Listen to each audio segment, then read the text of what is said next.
जय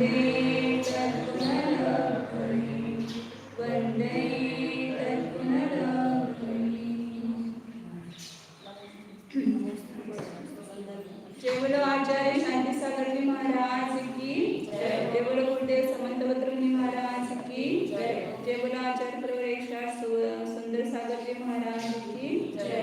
जय बोलो मौलिका गुरु वात्सल्य सिद्ध आचार्य सुरेश सागर महाराज की जय। जय बोलो परम पूज्य सुरेश सागर महाराज की जय। चौथा अध्याय चालू है अपना। चौथा अध्याय बोलना है,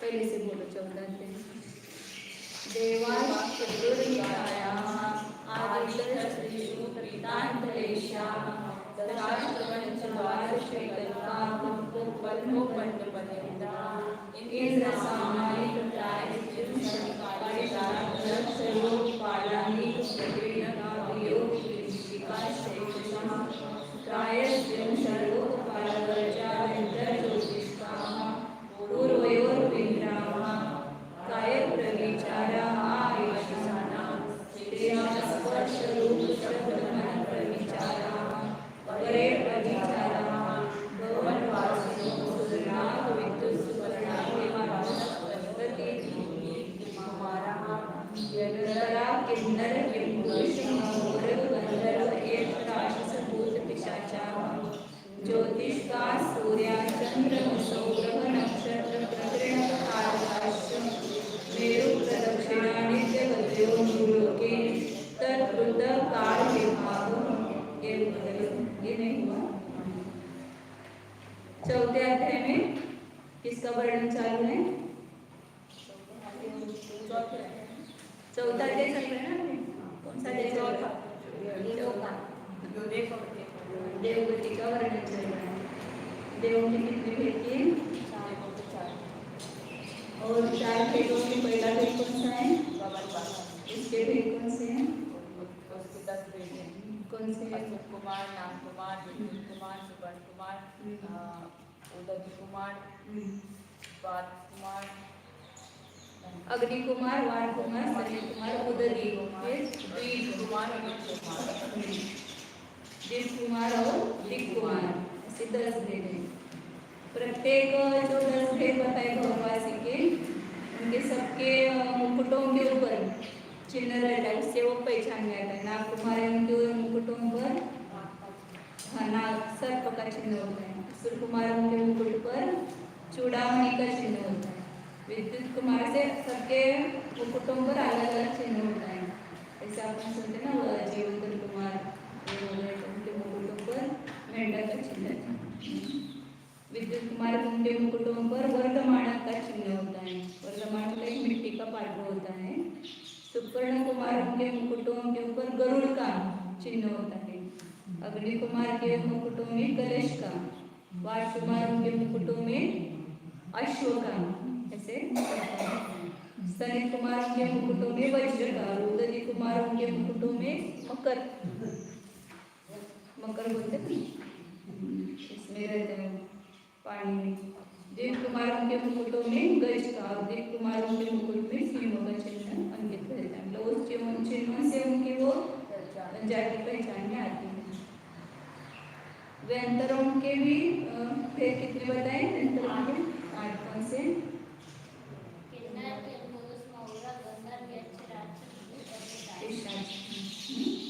इनके भवन कहाँ पर होते हैं सब बताया था। सब कुमार व्यंतरों के केवल पंख भाग में क्या? भवनवासियों के 10 भेद है, उसमें से असुर कुमारों के पंख भाग में और बाकी सब कुमारों के खर भाग में, और व्यंतरों के राक्षस के पंख भाग में और बाकी सब व्यंतरों के खर भाग में, और सब असंख्य देव समुद्रों के ऊपर मतलब उनके 2 होते हैं, भवन और आवास। उनके वहाँ जो खर भाग और पंख भाग है, बड़े बड़े उनके भवन होते हैं। कितने? संख्यात करोड़ योजन या असंख्यात करोड़ योजन। इतने मतलब अपना एक जितना भी ज्ञात जगह है ना, उतना एक भवनवासी का एक भवन होगा। क्योंकि अब कितना है अपना, बहुत कम है। भारत का और भारत देश और बाकी सभी देश मिलकर के भी पुन्हा एक भवनवासी का एक भवन। ऐसे असंख्य समुद्र तक नीचे वो खर भाग में और पंख भाग में उनके भवन बने हुए। उन भवनों के ये चैत्यालय है। इसलिए आधोलोक में बोलते हैं ना 7 करोड़ 72 लाख जिनालय है, अकृत्रिम चैत्यालय है। और सभ्यंतरों के यहाँ पर भी चैत्यालय, ज्योतिषवासी देवों के विमानों में भी चैत्यालय है। विमान भी वो बड़े बड़े संख्यात योजन असंख्यात योजन वाले बड़े बड़े होते हैं। उनका सूर्य चंद्र का तो योजन में है केवल 48/61 और चंद्र का 56/61। उनका तो छोटा है, मतलब ज़्यादा बड़ा नहीं है। तो इस प्रकार एक भवनवासी और अंतरवासी के बताया भेद। और उसके बाद ज्योतिषकों के भेद बताए। कितने भेद बताए ज्योतिषकों के? कौन से? सूर्य चंद्र प्रकीर्णन का तारका, तारका कोई प्रकीर्णन तारका, एक ही बोलना दोनों में लग करके। तो इसमें 5 भेदों में वो कहाँ पर स्थित है? विमान, इनके विमान होते हैं। विमान कहाँ पर है स्थित? एक बोलना, तीनों ने बोलना। 900 योजन की ऊंचाई पर 110 योजन में ज्योतिषों के सब विमान है। नीचे सबसे नीचे किसके विमान है? सबसे नीचे में पहले तारका 790 योजन पर तारका ज्यादा, सबसे तारका ही है। 80 योजन पे, फिर 80 योजन पे है तारेश्वर चंद्र और 10 चंद्र नहीं, सूर्य।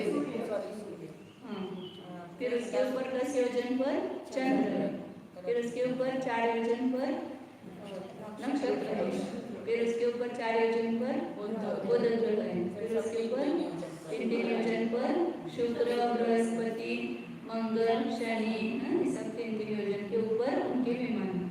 ऐसे उनके ऊपर विमान बताए।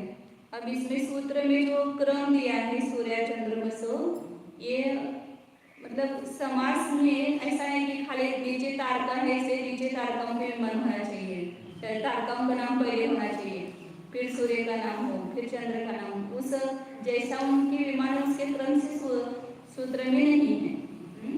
सूत्र में जो एक तो सूत्र का नियम है कि कम स्वर वाले शब्द पहले लिखे जाते हैं, ज्यादा स्वर वाले शब्द बाद में लिखे जाते हैं।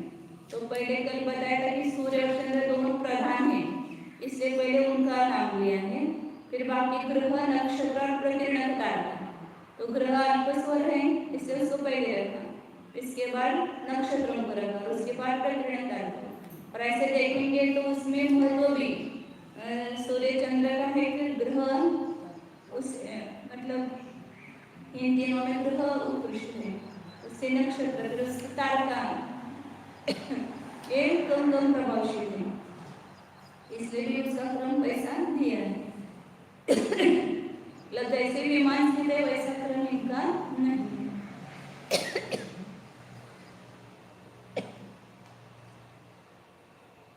फिर आगे 13वें नंबर के सूत्र में बताया था कि मनुष्य लोक में जो ज्योतिषवासी देव है या उनके विमान है वे कैसे हैं, कैसे बताए थे? मेरू की प्रदक्षिणा वैसे हुए घूमते रहे। मेरू पर्वत है, उसके प्रदक्षिणा देते हुए घूमते हैं। और नित्य गतयः, इनके नित्य गमनशील है, मतलब वो विमान चलता ही रहता है। उस विमान को ढोने वाले कौन है? अभियोग्य जाति के देव है। 4 दिशा में 4 प्रकार के अभियोग्य जाति के देव रहते हैं। जैसे पूर्व दिशा में 4 प्रकार के आकार धारण किए देव सिंह, गज, बैल और घोड़े के आकार धारण किए रहते हैं। और जो सिंहाकार देव उनका मुख पूर्व दिशा की ओर रहता है, गजाकार देव उनका मुख दक्षिण दिशा की ओर रहता है, और जो वृषभाकार देव उनका मुख पश्चिम दिशा की ओर, और अश्वाकार जो है वह उत्तर दिशा की ओर उनका मुख रहता है। सिंह पूर्व, गज दक्षिण, बैल पश्चिम और अश्व जो है उत्तर दिशा में, ऐसे 4 दिशाओं में 4 आज्ञा जाति के प्रकार के देव जो हैं वे रहते हैं उस विमान के, उसको ढोने वाले। ढोना तो उनको कोई बोझ नहीं होता है, जैसे यहाँ पर बैल वगैरह के ऊपर वजन लाते तो उनको दुख तकलीफ होती है, ऐसा कुछ एक नियम है उनका, केवल वहाँ पर रहते हैं। उस दिशा में उनका बॉल रहता है, इसलिए वो वैसा इस दिशा के है ऐसे। हाँ बराबर, 4 दिशा में उन आज्ञा जाति के देवों के भवन हैं, तो 4 दिशा में रहते हैं। और एक एक क्या बता रहे थे कि उन और कैसे नित्य रहते हैं हम मेरू को प्रदक्षिणा करने वाले मेरू से दूर 1122 योजन दूर से वो गमन करते हैं। 1121 योजन, वही मुझे लगा तो कुछ गलत है। 1121 योजन तक ज्योतिष का मंडल नहीं है, फिर इसके आगे आकाश में सर्वत्र ये ज्योतिष का मंडल बिखरा हुआ है। जम्बू द्वीप में 2 सूर्य और 2 चंद्र है। एक सूर्य दक्षिण की ओर से गमन करता है, एक सूर्य उत्तर की तरफ से गमन करता है। दोनों मिलकर एक दिन और रात में पूरी जम्बूद्वीप की प्रदक्षिणा पूरी करते हैं। एक सूर्य को पूरी प्रदक्षिणा करने में 2 दिन लगते हैं। एक सूर्य जो है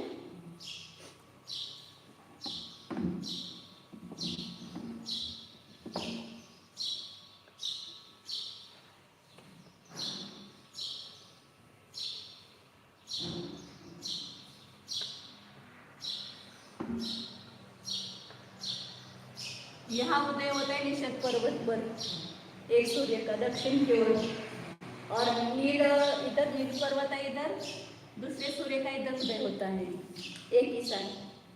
तो ये निषद पर्वत पर जिस सूर्य का उदय हुआ है वह इधर ऐसे प्रदक्षिणा देता हुआ जम्बूद्वीप में,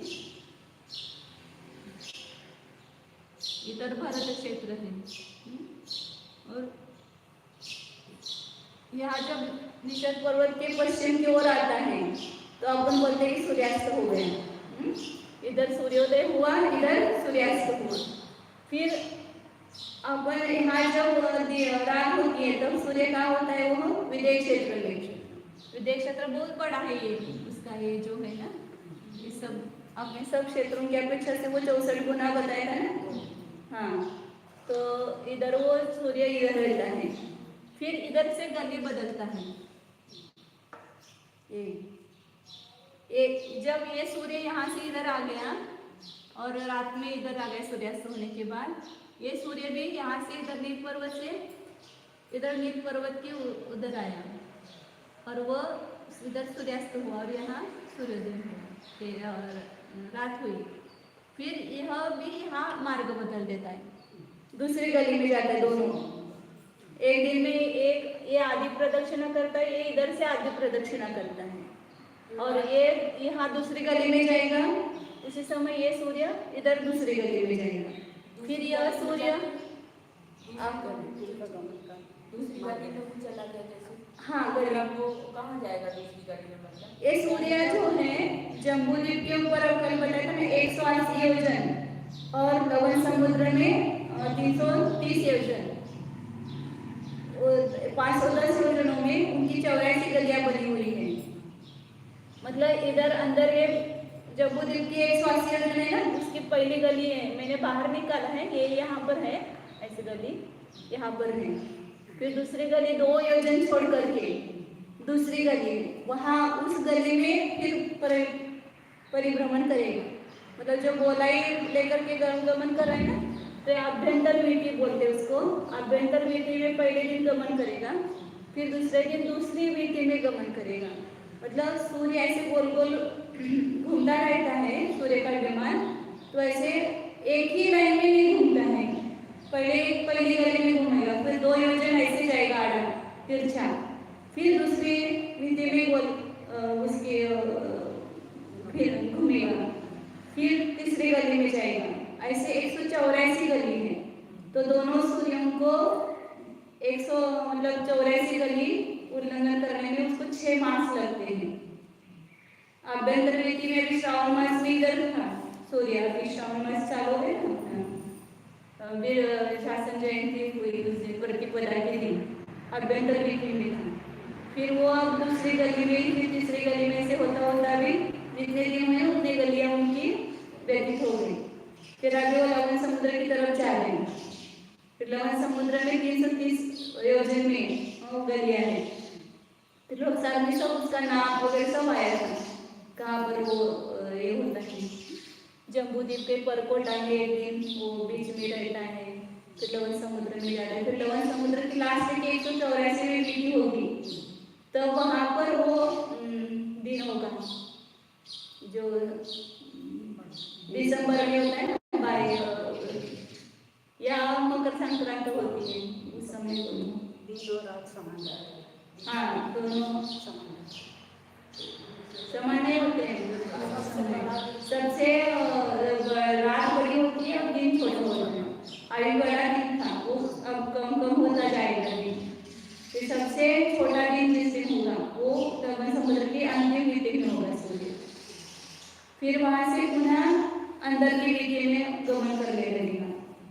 फिर पुनः कर्क संक्रांति श्रावण मास के वो अंदर भीतर आएगा। जब अंदर से बाहर जाता है लवन समुद्र में, तब आपको ठंड लगती है, पानी में रहता है सूर्य का ये विमान। फिर वो अंदर से बाहर से अंदर आएगा, वहाँ पर गर्मी बढ़ती जाती है। तो 6 महीने में लवन समुद्र से अंदर जम्बूद्वीप में आता है। 6 महीने में जम्बूद्वीप से लवन समुद्र की तरफ जाता है, ऐसे गलियां घूमता हुआ जाता है। तो यहाँ जो इसका आगे सूत्र पढ़ा था अपने 14 तत्कृत का विभाग। तो हाँ, मनुष्य समुद्र के अंदर जाता है तो भी उदय होता है, इधर दिखता है, ऐसे पानी के अंदर होता है तो भी। हाँ, तो भी दिखते हैं ना, उसका प्रकाश पड़ता है। सूर्य तो 720 ऊपर है ना। हाँ, और लवन समुद्र का पानी 11,000 योजन ऊपर है। समुद्र के पानी की जो ऊंचाई है वो सब मिला करके 16,000 होती है। जब बड़ा भरती आती है पूर्णिमा के, हाँ पूर्णिमा के 16,000 ऊंचाई पर जाता है पानी।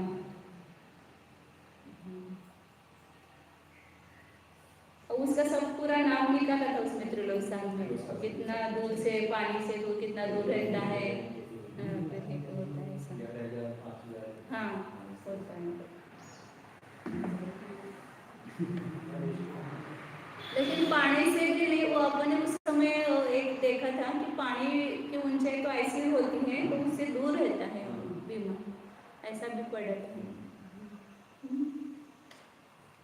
आगे चल रहा था क्या, मेरु को प्रदक्षिणा करते हैं। ये इस प्रकार गलियां हैं, सूर्य ऐसा गमन करता है। ये दूसरी गली में, फिर इधर दूसरी गली में आएगा। पुनः तीसरे दिन यह सूर्य इधर से तीसरी गली में और ये इधर से तीसरी गली में जाएगा। एक दिन में दोनों मिलकर के प्रदक्षिणा पूरी होती है, लेकिन एक सूर्य को प्रदक्षिणा करने के लिए 1-2 दिन लगे। ये पूरा एक दिन रात लगी, पुनः एक दिन रात, ऐसे 2 दिन रात में वो सूर्य पूरी जम्बूद्वीप की प्रदक्षिणा करता है, तो मेरु की प्रदक्षिणा करता है। इसलिए फिर आज जो सूर्य का उदय हुआ है वो कल नहीं है सूर्य, ये सूर्य का उदय हुआ वो इधर गया। अब ये सूर्य यहाँ था, वो यहाँ पर उदय होगा दूसरे दिन। पुनः यह सूर्य यहाँ आएगा, तीसरे दिन इसी सूर्य का उदय होगा।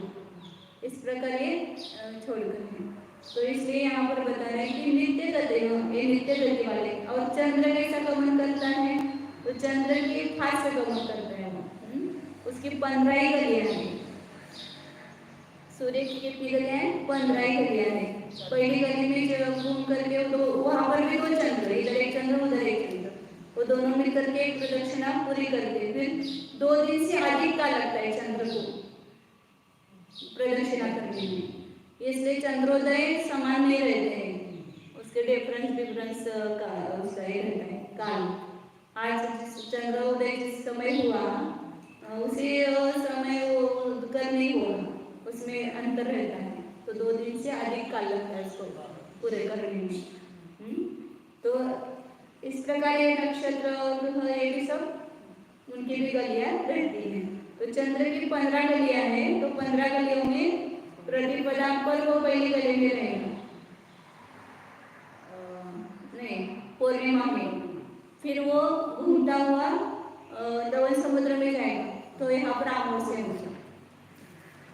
पुनः वहां से आएगा तो इधर अंदर की मिट्टी में आएगा, तो वहां पर पुनः पूर्णिमा होगी। इस प्रकार 15 गलियों के वहां पर 15 एक पक्ष होता है। मतलब सूर्य के गमन के निमित्त से दिन और रात हो गए। सूर्य का उदय होता है तो दिन, फिर वो सूर्य आगे चला जाता है तो वहां पर अस्त सूर्यास्त कहलाया, और पुनः दूसरा सूर्योदय होने तक वो एक पूरा दिन रात हो गए। तो ये जो काल का विभाग हुआ है वो इन जो घूमते हुए ज्योतिषों के निमित्त से हुआ है। वो अगले सूत्र में बताए 14वें सूत्र में। तो चंद्र के निमित्त से कृष्ण पक्ष शुक्ल पक्ष हो गया, सूर्य के निमित्त से दिन रात हो गया, और बाकी सब तो हमेशा रहते हैं ना, काल का होते हैं। 14वां सूत्र पढ़ते हैं। तत्कृत काल विभाग, तत्कृत काल विभाग।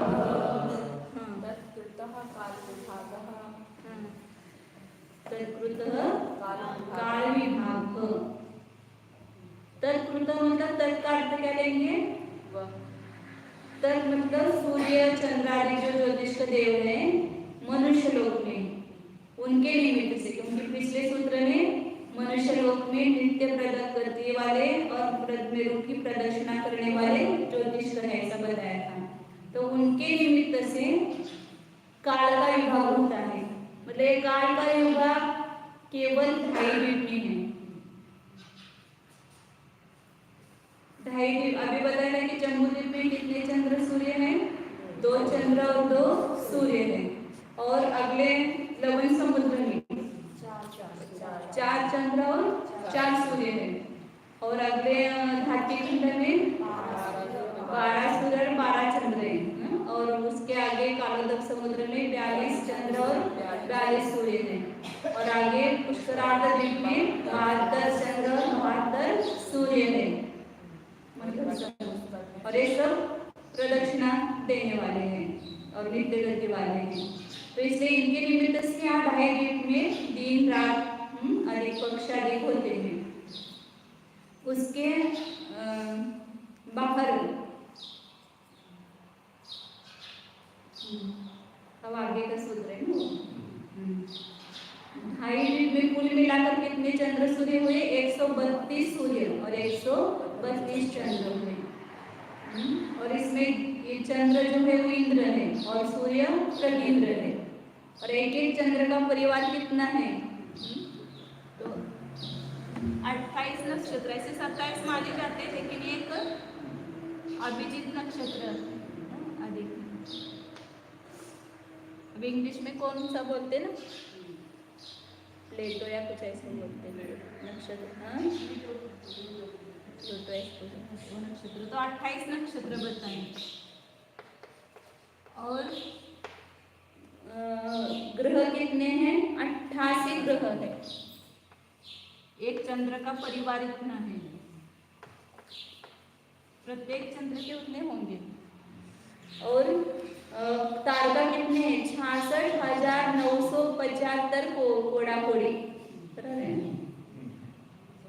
एक चंद्र के परिवार तारका 66,975 कोड़ा कोड़ी मतलब 14 0 आएंगे इसके ऊपर। ये सब गिनती के हैं। अपने को ऐसा लगता है कि कितने सारे हैं और सब गिनती के अनगिनत तारे ऐसा बोलते हैं। अपन नहीं गिन सकते हैं। हाँ एक चंद्र का वो तो सब मिलाकर के होगा, लेकिन यहाँ पर भी अपन देखते हैं ना तो तारों की गिनती नहीं कर सकते ऐसा बोलते हैं। तो इतने बहुत ही है ना, इसकी इतना गिनना भी अपने लिए मुश्किल ही है तारों को। 66,975 कोड़ा कोड़ी, मतलब 14 0 देने पड़ेंगे ऐसे।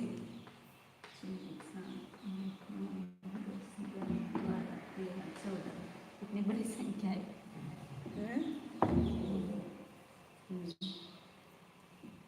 ऐसे एक चंद्र के परिवार है, ऐसे 2 चंद्र के मिलकर इसे दुगने हो जाएंगे। और आगे आगे के जो समुद्र में जो 4 चंद्र 4 सूर्य है उसके सब मिला करके और आगे जाएंगे तो और भी सब मिलाकर के असंख्यात चंद्र है, असंख्यात सूर्य है, असंख्यात ग्रह है, असंख्यात नक्षत्र है और असंख्यात तारका है। सब असंख्यात संख्या है। आगे का सूत्र पढ़ते फिर हम खुलासा करेंगे। सबसे ज्यादा तत्पुरुष का बात करते हुए कि मनुष्य लोक में जो ज्योतिष देव है उनके निमित्त से यहाँ पर दिन रात काय मतलब पहले ना आवली, फटिका, मुहूर्त और 30 मुहूर्त का एक दिन रात होते हैं। एक दिन रात के मुहूर्त कितने होते हैं? 30 दिन रात 30 मुहूर्त और 30 दिन का एक मास, 2 मास का एक ऋतु और 3 ऋतु का एक आयन और 2 आयन का एक वर्ष। इस प्रकार ये काल का विभाग दिन रात की अपेक्षा से हुआ है।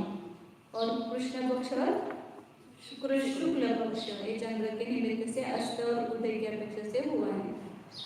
अब आगे के चंद्र सूर्य कैसे बाहर है कि नहीं है?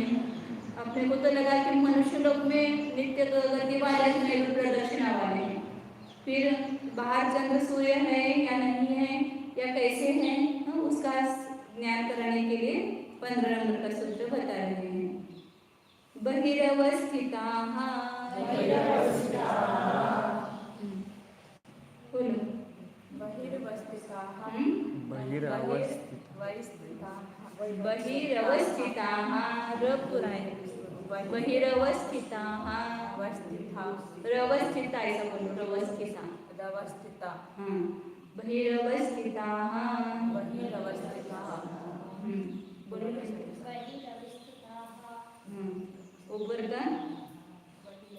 ऊपर का सूत्र 14 नंबर का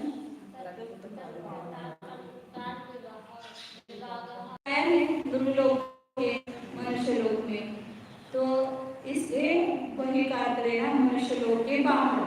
मनुष्य लोक में सूर्य चंद्र कैसे अवस्थित है वो बताया, नित्य गति वाले हैं, मेरु प्रदक्षिणा वाले हैं। और उसके बाहर मनुष्य लोक के बाहर जो ज्योतिष का देव है वो अवस्थित है। अब कोई शंका कर सकता है कि ये तो अपने आप समझ में आता है कि मनुष्य लोक में गति वाले है बताया, तो अपने बाहर के ज्योतिष का वो अपने अवस्थित है ज्ञान हो जाता है, फिर कहने की क्या आवश्यकता थी। लेकिन बाहर चंद्र सूर्य है कि नहीं है ये हमें पता नहीं ना, तो यह नहीं बताया तो ऐसा लगेगा कि 28 दिन में ही जो ज्योतिष देव है बाहर है ही नहीं, इसलिए उनके अस्तित्व का भी ज्ञान कराने के लिए और वे किस प्रकार से हैं इन दोनों का ज्ञान कराने के लिए पुनः ये सूत्र बताया है। तो मनुष्य लोक के बाहर चंद्र और सूर्य आदि सभी ज्योतिष देव अवस्थित है, जहाँ उनका विमान है वहां पर स्थित है। जैसे अभी ये बताया था कि पुष्करागत 72 सूर्य चंद्र 72 सूर्य, फिर आगे आधा पुष्करागत रहता है तो वहां पर भी उतने चंद्र और सूर्य है। मतलब मानुषोत्तर पर्वत से आगे 50,000 योजन छोड़ने पर वहां पर चंद्र और सूर्यों के विमान एक ही लाइन में स्थित है। वो तो नीचे ऊपर है, नीचे का उसका वलय नीचे होगा, चंद्र का वलय उसके ऊपर होगा और नक्षत्र ग्रह के ऊपर होंगे, लेकिन वे सब अपने अपने वलय में अवस्थित है। जहाँ वो विमान है वहीं पर है। आगे पुष्करार्ध के बाद इसमें आगे का जो समुद्र आएगा तो नहीं 50,000 योजन पर चंद्र सूर्य का विमान बताए, पुनः फिर आगे 1 लाख योजन के अंतर पर, बीच में कितना योजन अंतर है? 1 लाख योजन छोड़ करके फिर दूसरा वलय होगा, फिर 1 लाख योजन छोड़कर तीसरा वलय होगा। इस प्रकार पूरे असंख्यात द्वीप समुद्रों के ऊपर 1 लाख योजन बीच में छोड़ करके इन चंद्र और सूर्यों के पूर्ण ऐसे गोलाई रूप से ही है, जम्बूद्वीप जैसा है ऐसे पूरे द्वीप के ऊपर और पूरे समुद्र के ऊपर ऐसे गोलाई रूप ही है, लेकिन जहाँ है वहीं पर वे अवस्थित हैं। और कितने कितने है वो सब पूरा गणित अपने त्रिलोक में देखा था। तो कहने का तो तो जहाँ पर वो सूर्य और चंद्र का प्रकाश जहाँ तक पहुंचेगा वहाँ सब जगह हमेशा दिन ही रहेगा, और जहाँ पर वो प्रकाश नहीं है वहाँ पर हमेशा अंधेरा ही रहेगा। जहाँ दिन रात ऐसा विभाग नहीं होगा वहाँ पर, जहाँ दिन है वहाँ पर हमेशा दिन ही रहेगा, जहाँ रात है वहाँ पर हमेशा रात ही रहेगी। तो इस प्रकार भाकर जो है ज्योतिष का मंडल अवस्थित है। कार्य का विभाजन से जो मध्य लोक में यह विधि है, तो दिन हाँ? कार्य का विभाजन से जो मध्य लोक में है, ना नरक में है, ना स्वर्ग में है, ना असंख्य समुद्रों में है, केवल 2.5 दिन में ही है दिन रात का विभाग। तो सब वर्ष वगैरह इस यहाँ से गिनती होती है। तो यहाँ के अनुसार अब स्वर्ग में इतने साल हो गए कैसे समझेंगे, तो यहाँ के नाम से वहाँ पर ना ये करेंगे, गिनेंगे कि इतने साल हो गए, 4 वर्ष की उनकी आयु है, और वहाँ तो समझ में आता ही नहीं कि 1 साल हो गए, 2 साल हो गए, 4 साल हो गए, 100 साल हो गए, कैसे गिनेंगे। तो यहाँ की गिनती से वहाँ के गिनती होती है।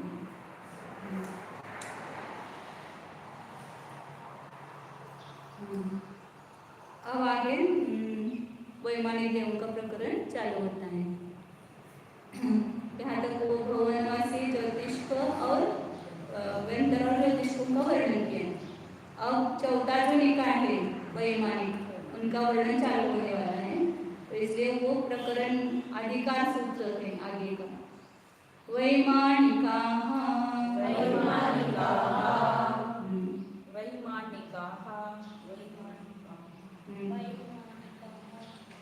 तीन निकाय के नाम बताए, संज्ञा बताई, भुवनवासी, वेंतर और ज्योतिष। अब चौथा निकाय का नाम नहीं बताया था, तो उसका वो अधिकार यहाँ से आगे उनका ही वर्णन चल रहा है, इसलिए ये सूत्र में केवल अधिकार सूत्र बोलते हैं। यहाँ से आप वैमानिक देवों का वर्णन प्रारंभ हुआ है। तो इसलिए वैमानिका चौथे निकाय के देव कौन है, वैमानिक है। तो विमान में रहते हैं, इसलिए उनको क्या कहते हैं, वैमानिक। अब ज्योतिषों के भी विमान रहते हैं, तो ये रूढ़ी सबने समझना। उनको वैमानिक ने कहा, इनको ही क्यों कहा वैमानिक, तो ये उनकी रूढ़ी संज्ञा है। विमान का अर्थ अच्छा क्या है कि विशेषेण आत्मस्थान सुकृतिनः मानयन्ति विमानानि। जो विशेष रूप से इसमें रहने वाले जो देव हैं वो क्या करते हैं,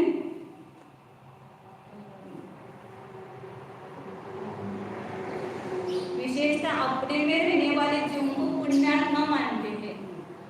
आत्मस्थान सुकृतिनः मानयन्ति, उस विमान में जो रहते हैं वे अपने को क्या मानते हैं, पुण्यशाली मानते हैं, इसलिए उनको विमान कहते हैं। विशेषेण मानयन्ति विमानानि, विशेष रूप से अपने में रहने वाले जीवों को पुण्यात्मा मानते हैं। मतलब वहाँ वैमानिक देवों में उत्पन्न होने वाले विशेष पुण्यशाली है जीव, भुवनत्रय में उत्पन्न होने वाले इतने पुण्यशाली नहीं है, उससे भी ज्यादा पुण्यशाली ऊपर विमानों में उत्पन्न होने वाले जीव है। और ये विमान 3 प्रकार के बताए हैं, जैसे नरक में भी बताए थे ना, इंद्र, बीज, और वो बीच बीच में है वो प्रकृति। ऐसे विमान भी 3 प्रकार के हैं। बीच में रहते हैं वे इंद्रक विमान,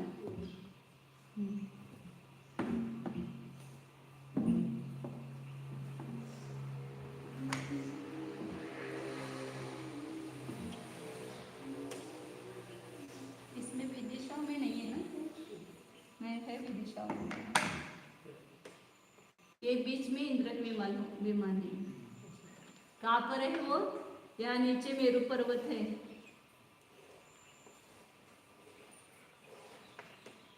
इस मेरू पर्वत की जो चोटी है इसमें और इस इंद्रक विमान में 1 बाल का अंतर है, केवल 1 बाल उसमें से जाएगा बीच में, इतना अंतर है। और उसके ऊपर ही इंद्रक विमान है, सौधर्म स्वर्ग का जो पहला स्वर्ग स्वर्ग है उसका इंद्रक विमान ऋतु विमान है। उसके वो पटल वगैरह सब बताएंगे, अब 13 पटल 31 पटल है पहले दूसरे स्वर्ग में। तो पहले जो बीच में है उसका नाम है इंद्रक विमान, और 4 दिशाओं में और विदिशाओं में है उसका नाम है श्रेणीबद्ध विमान। ईशान्य सौदर्य ईशान्यवाद कैसे रहेगा? ईशान हाँ वो भी सब मतलब ये कैसा है, दक्षिण उत्तर है। दक्षिण के तरफ सौधर्म स्वर्ग के विमान है, उत्तर के बाजू में जो विमान है वह आप लोग ऐसा निकाल नहीं सकते। हाँ समझो कि यहाँ ऐसा समझो, ये इधर दक्षिण के हैं और इधर के उत्तर के हैं। अभी बताएंगे सब आगे आएगा वर्णन उसका।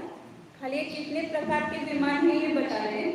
इंद्रक विमान, श्रेणीबद्ध विमान और पुष्प प्रकीर्णक। उन सबके बीच बीच में जो विमान है फूलों के पापड़े के समान, वो पुष्प प्रकीर्णक विमान कहे जाते हैं। ऐसे श्रेणीबद्ध रहेंगे और इनके बीच में यहाँ विमान जो है वो कहाँ पर, ऐसे कितनी दूरी पर वगैरह है, यहाँ पास पास नहीं है, इतने ऐसे समुद्र जाने के बाद वो विमान है, अंतर है इसमें। तो ये पुष्प प्रकीर्णक, इस प्रकार के ऐसे 3 प्रकार के विमान है। नहीं गलत हो गया, मेरे को वही विकल्प हो रहा था। ये जो श्रेणीबद्ध दिशाओं में है उसका नाम श्रेणीबद्ध है, और विदिशाओं में ये बीच बीच में नहीं है। जो विदिशाओं में विमान है उनका नाम पुष्प प्रकीर्णक है। बीच में इंद्रक विमान, 4 दिशाओं में जो है वो श्रेणीबद्ध विमान, और इनके बीच में जो है वो पुष्प प्रकीर्णक विमान है। ऐसे मुझे अंदर से लग रहा था कि कुछ गलत हो रहा है। बिखरे हुए फूलों के समान विदिशाओं में जो विमान है पुष्प प्रकीर्णक विमान है। आगे वैमानिकों में भेद है, 2 भेद वो बता रहे हैं। पहले शब्द आएगा कल्पोपन्न पर्यंता, वैमानिक में कल्पोपन्न पर्यंत ही लेना। तो इसके कितने भेद हैं उस भेदों को जानने के लिए कहते हैं। 17 नंबर का सूत्र है कल्पोपन्ना कल्पातीताश्च, कल्पोपन्ना कल्पातीताश्च, कल्पोपन्ना कल्पातीताश्च,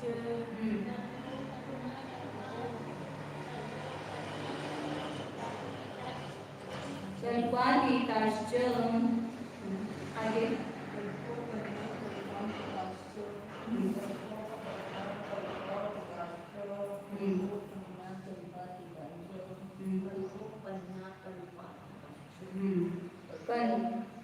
कल्पोपन्नाः कल्पातीताः च। वैमानिकों में 2 भेद किए। कल्प में उत्पन्न होने वाले उसको कहते हैं कल्पोपन्न। कल्प का अर्थ किया था पहले हमने कि जहाँ पर इंद्रादि 10 भेदों की कल्पना है उसको बोलते हैं कल्प, और जहाँ पर ये 10 भेदों की कल्पना नहीं है उसको बोलते हैं कल्पातीत। तो कल्पोपन्न मतलब 16 शब्द तक उसको कल्प बोलते हैं कि वहां तक ही इंद्र, सामान्य, त्रायस्त्रमश, पारिषद, आत्मरस वगैरह ये भेद है, तो उसको बोलते हैं कल्प। तो उस कल्प में उत्पन्न होने वाले और फिर 16 स्वर्ग के बाद जो ऊपर स्वर्ग है विमान है उनको कल्पातीत कहते हैं, क्योंकि वहां पर इंद्र आदि की कल्पना नहीं है। सभी देव अहम इंद्र है, कोई किसी का दास है, कोई किसी का स्वामी नहीं, कोई उसका ये आज्ञा करने वाले नहीं। तो सब कल्पातीत देव वैमानिक अहम इंद्र है। इससे वैमानिकों के 2 भेद हो गए। 16 शब्द तक के देवों को कल्पोपन्न कहते हैं और ऊपर के देवों को कल्पातीत कहते हैं। अब ये किस प्रकार से अवस्थित है उसका ज्ञान कराने के लिए आगे का सूत्र कहते हैं। उपर्युपरि, उपर्युपरि, उपरि उपरि, उपरि उपर्युपरि, उपर्युपरि, उपर्युपरि मतलब ऊपरी ऊपरी। ये विमान कैसे हैं, ऊपर ऊपर है, मतलब ऐसे तिरछे नहीं है या नीचे नीचे नहीं है। उसका निषेध करने के लिए ये सूत्र दिया है कि कल्पोपन्न और कल्पातीत दोनों भी किस प्रकार अवस्थित है। ज्योतिष को उनके समान, ज्योतिष का सब ऐसे तिर्यक है, सूर्य चंद्र उसके ऊपर और वो सब तिर्यक रूप से अवस्थित है। व्यंतर जो है समान अवस्थित है। तो उस प्रकार ये व्यंतर कहीं पर भी नाना देशांतरों में है, तो वैसे ये नहीं है। तो इनके कल्पों के कल्प जो है ये सब एक के ऊपर एक है। इस ये बताने के लिए ये सूत्र दिया है।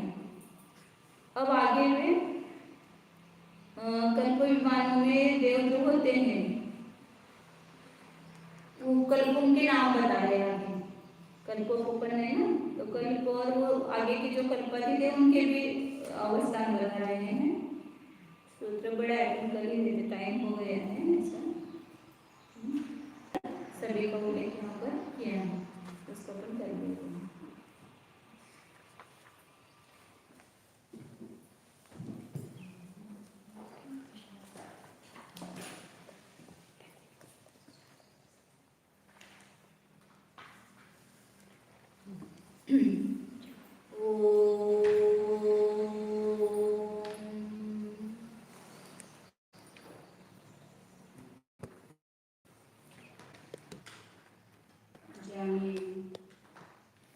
अपने शुद्ध चैतन्य स्वरूप को जानिए।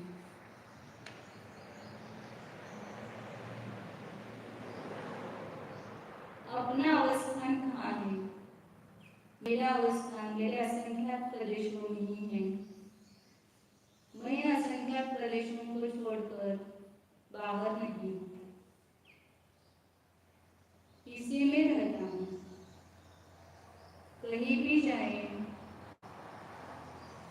ये असंख्यात प्रदेश ही मेरा स्थायी निवास स्थान है। स्वर्ग में उत्पन्न हो या नरक में जाए या तिरंज में जाए या मनुष्य में जन्म ले, बाहर का स्थान मेरा नहीं है। शरीर भी मेरा स्थान नहीं है। इसके भीतर जो अमूर्तिक असंख्यात प्रदेश है यही मेरा ध्रुव स्थान है, अवस्थित है, अचल है, ध्रुव है।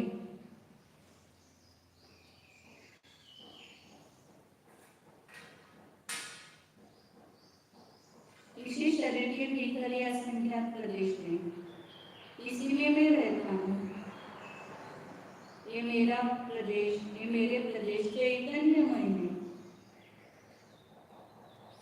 अनंत गुणों से भरे हुए हैं।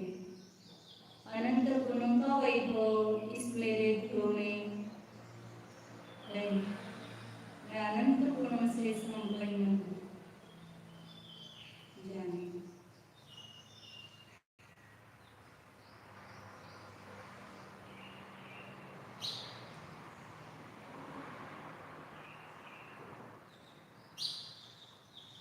कहीं भी रहूं मैं अपने में ही रहता हूँ।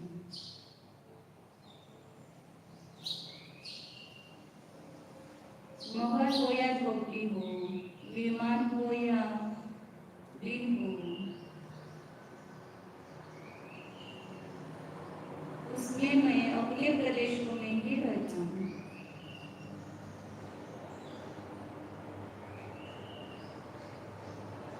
चैतन्य सदन ही मेरा है।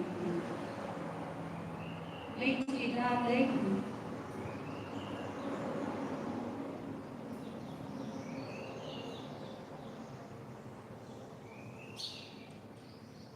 देखिए अपने को, ऐसा भाव भाषण कीजिए, अपने को अपने में देखिए। मैं भीतर ही चैतन्य ज्ञान व आनंद रूप से अवस्थित हूँ। अपने अस्तित्व को पहचानिए। यह मूर्तिक अस्तित्व सूक्ष्म ध्यान के द्वारा ही पकड़ में आता है। योग के द्वारा ही जानने का प्रयत्न कीजिए।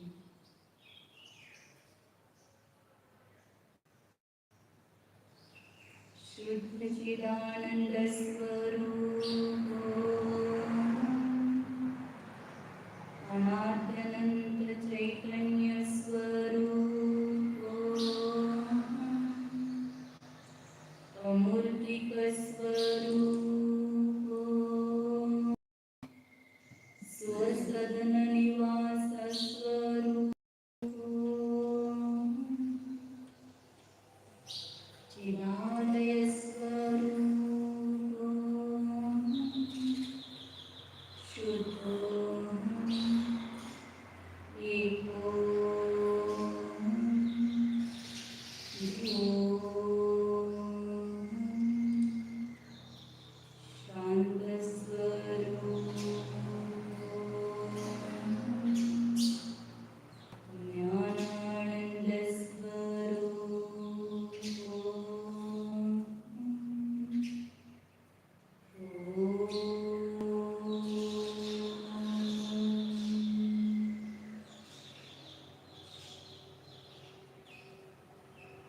विष्णु